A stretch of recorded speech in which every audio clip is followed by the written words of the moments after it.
form, which is terrible. But then I watched one of them, and the dialogue was so funny, I was going to put it on my answering machine because it was so dumb. It was so bad. And it's more a comedy that I don't know who got aroused by these things. They're hysterical. They are so funny. I tell you, I was bursting a gut. I called every human I knew about these. So this is one of these that got flown in from a foreign country. I had this flown in from Europe. So that is this crazy stuff. There's nothing racy on the cover, but it's actual 3D. And this is Maka, who's done this with us before, open packages. But that is so perfect. It's so. That package picture, is that came out of here? For sure. Yeah, that totally picture. So, what did you guys open up? Did you open up Tron? Yeah. Oh my God, that's so cool. Do you know it? You know Tron? No. Tron was this. I wish I had opened that one instead. Yeah, this is like the holy grail of like, you know, cool sci. It was a movie that came out where you basically entered the computer world. So it was just amazing animation, amazing effects. Tron is just the forerunner to so many movies that are on that subject. It's almost impossible to find this thing. Oh, and what's your name for the camera? Melissa. So now you'll be very proud of this. Everyone, as you can tell, everyone's like, I wish I opened that. So everyone's jealous of you. So. How cool. DiMaggio. What did you?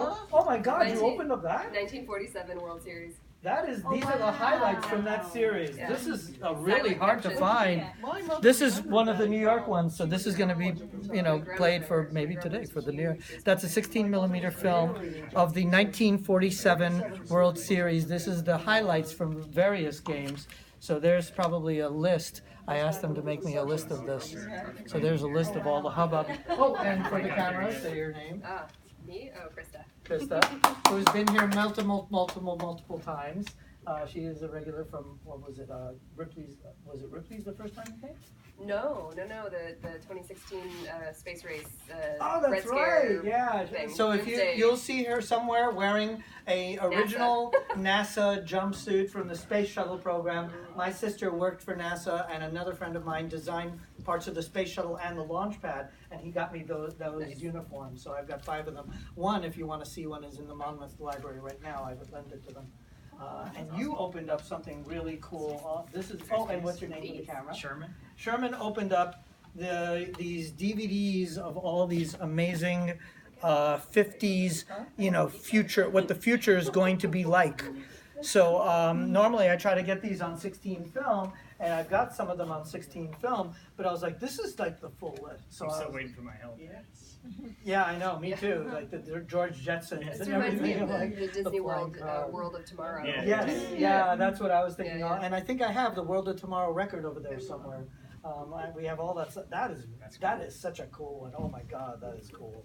Yeah, eventually DVDs aren't quite like, you know, like magical yet to people, but I figure in about 5-10 years, no kid's gonna know what a DVD is, and I'll start debuting DVD festivals. And are you guys ready for how I'm gonna debut the DVD festival? You're gonna love this. I'm gonna have kids in the room. It'll be like 3rd graders. They've never seen a DVD before, and I'm gonna say, back in the day, when we were kids, we used to bootleg by burning these things called CDs and DVDs, and kids will think we set fire to these things with matches. Because, I mean, that's what you used to say, right? You burn a CD, you burn a DVD. We don't think of it as anything. But think about it, in 20 years, when you tell your kids you burn DVDs and CDs, they'll think you set fire to stuff with a match. So I'm gonna bring a match and a CD. And I'm gonna be like... It might mean something completely different by then. Yeah. Like it could mean, you know... Yeah, so I figure I'm gonna bring a match and a CD, and I'm gonna light a match and go, no, we didn't set fire to these things. We used lasers. And then they're gonna be like, lasers? That's gonna sound, so I'm gonna bring out like one of those like Luke Skywalker things, you know, and like bring a, and like, no, we didn't sit there with lasers, shooting lasers across the room to bootleg. It was and then I'm gonna bring one of the, you know, CD burners, which was just a beige box. And it's gonna look so boring in comparison to burning. So yeah. The dramatic effect is going to be earth-shattering. So do we have one left? Yes, we do. Got some ancient Where's the history packages here, for Danny. yeah, the packaging? Oh, this lady named Tinka Cosby from Denver, Colorado. Don't do the same names. You know better than that. Sorry. I couldn't stop you. I was like, wait a second, what is she doing? Show you history. I know, but the history isn't what it's trying to address. So this is Transatlantic Cable.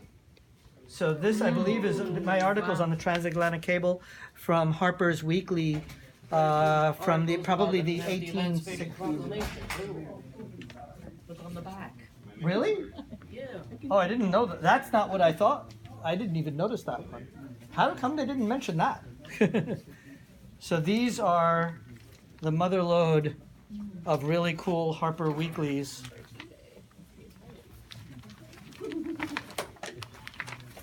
These are amazing. Those are, oh, look. Those are really amazing. Wow. So that's our show. We're gonna say bye to the world. Bye world. Oh, and that's Ida. Open that. And then we have a few more left for the next box opening.